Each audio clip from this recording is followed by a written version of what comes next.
Hi there guys and gals, good day to each every one of you.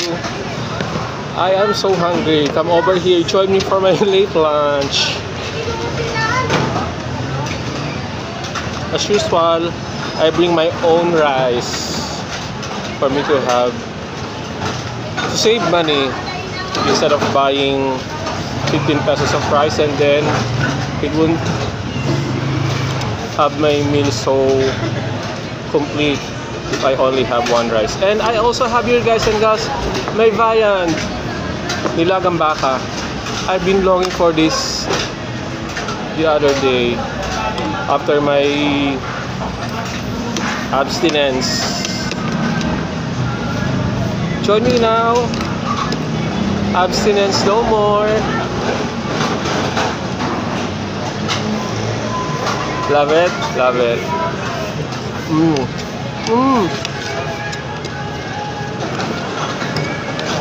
Would you believe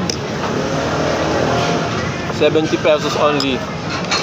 Compare it, if you compare it to any famous restaurants, it will cost 300, 400, 500.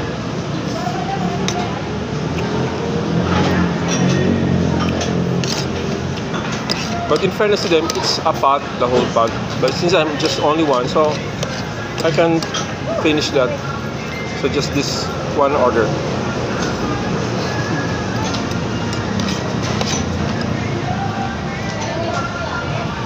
Love it, love it.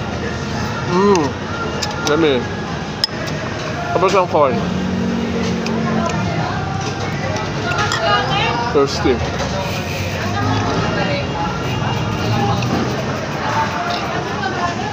Bye for now.